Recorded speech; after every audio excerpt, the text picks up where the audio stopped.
At ease, brothers. Man, I want to say welcome to the tribe to my brothers, man. And I'll be honest, bro, I don't know how many people watch this video. 500 people, 1,000 people, 50, I don't care.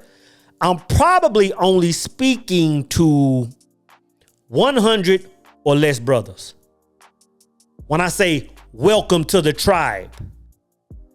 And when I say welcome to the tribe, what I'm saying is you work for God now, brothers. I got it on me. You work for God now, brothers. I'm going to tell you exactly who I'm talking to. Like, a lot of y'all have probably noticed that brother that's in your circle, that you work with, that's in your crew or whatever, that over the last 3, 6, maybe even 9 months, you've seen that brother change up. You've seen that brother eliminate certain things from his life. You've seen that brother maybe go through some kind of hard time and came out of it. You've seen that brother remove his vices. You've seen him detach himself from the world. I'm going to tell you something.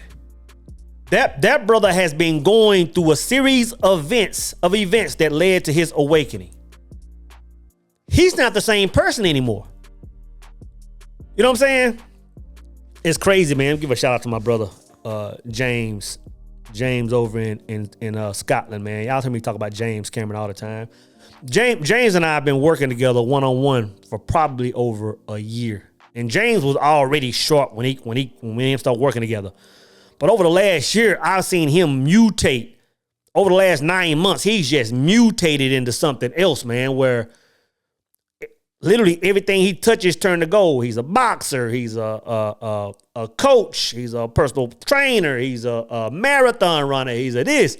And last week or a week or two, James and I was talking, man, and he was saying, like, bro, it's like everything I touch turns to gold.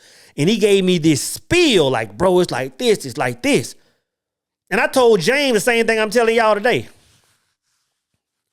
You work for God now, bro. Like you don't even operate under the same rules and regulations and jurisdictions as common men. What do you mean? So you work for God? Give us more intel what you speaking on, brother. When I say you work for God, man, really all I'm saying is you become the servant of servants. You become the servants of servants, meaning your mission, meaning anything you have a part of. I don't care if you're a high school teacher. I don't care if you're an engineer in some plant. I don't care if you're a minister in a pulpit. I don't care if you're a content creator.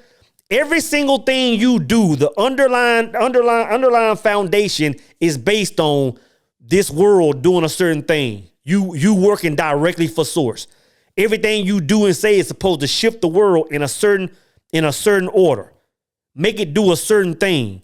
Bring about a certain awareness. You work for God now, bro.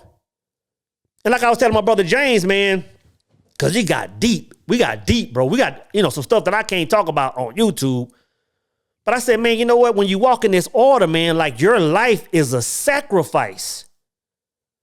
Like when in my affirmations, for example, if I'm meditating and I get out of my meditation, or I'm walking around the house cleaning, or I'm walking around the block and I'm talking the source, I'm telling God almost every day, like, use me.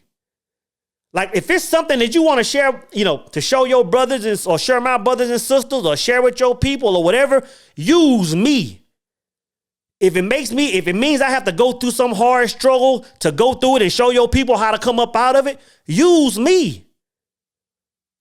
This is my mantra. This is my affirmation.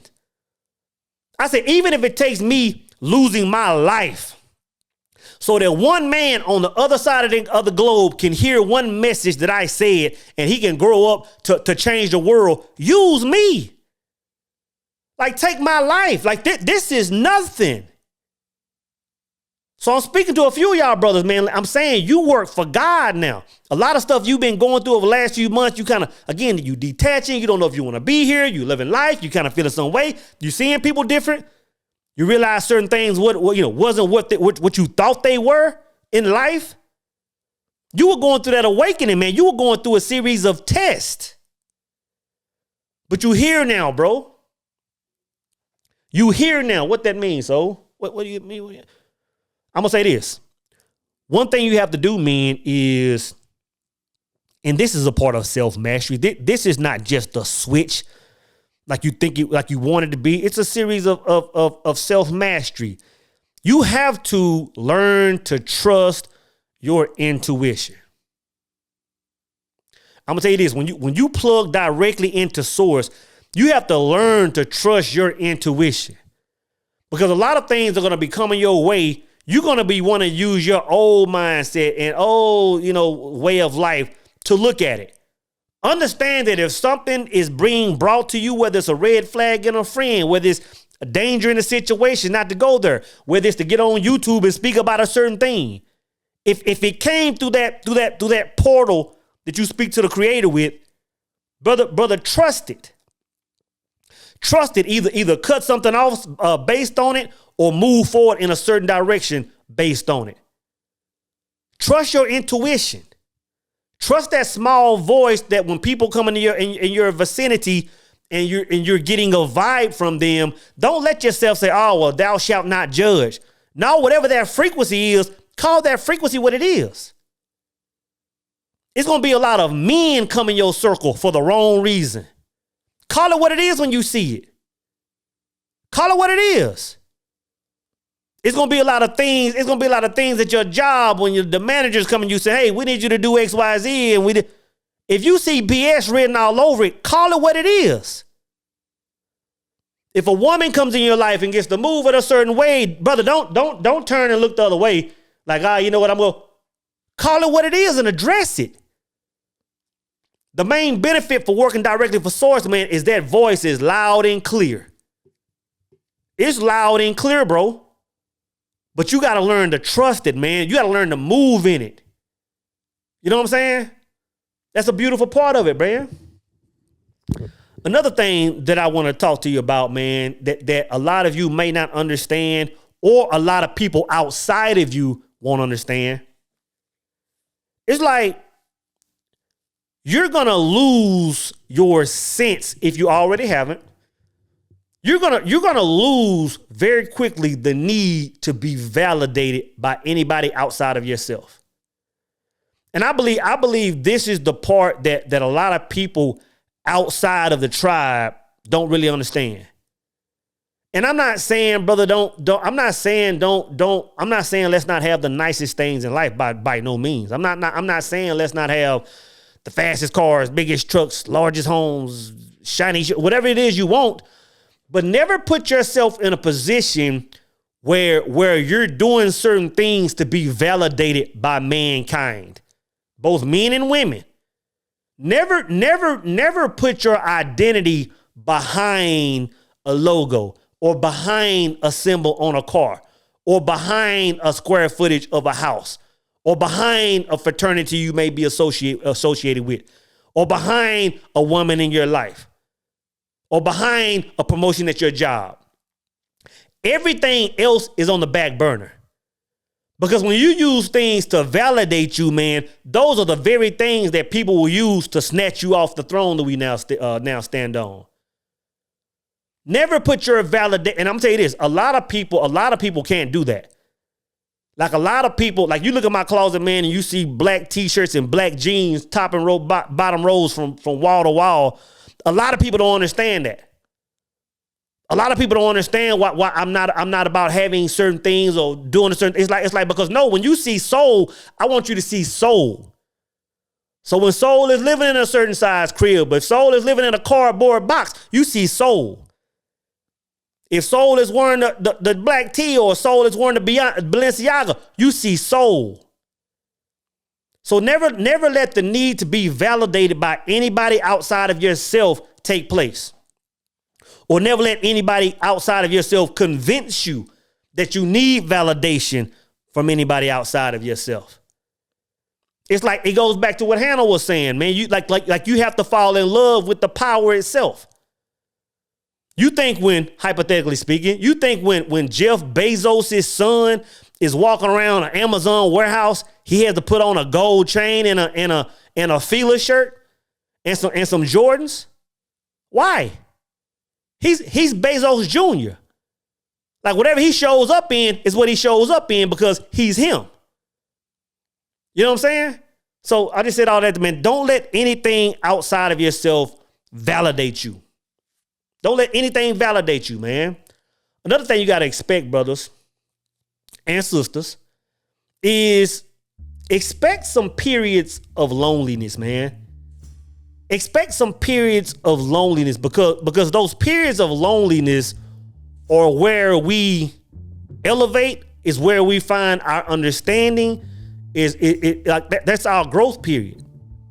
And again, you can compare it to the 40 days and 40 nights, or you can compare it to any time any of the people that we know from, the ascended masters or anybody have had to take a trip and separate themselves from everybody. One thing about being chosen is expect a lot of lonely times. But I promise you this, in about 5 minutes or so, you're going to fall in love with those lonely times. You're going to fall in love with it, man. Because you understand what it is. You understand that those are the periods where you do the most traveling. Because now instead of traveling in this third dimensional plane, you're going inside. You're doing what they call the work now.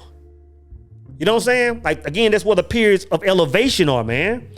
So be used to having periods of loneliness, bro. You're going to fall in love with it. I promise you, man. And another thing is, you have to understand, man, that once you move in this tribe, brother, once you work directly for source energy, you really have no friends at that point. No friends? So what say you, brother?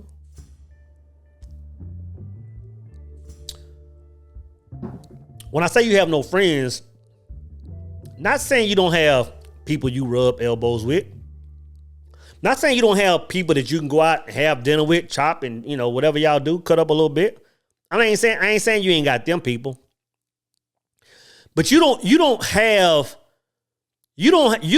those people in your life that you're just so dedicated to where it's odd if you don't have to go those periods of time without talking to them. And what I mean by that is, I don't have friends, like people that I consider to be friends, I consider to be colleagues. Because these people are moving just like I'm moving.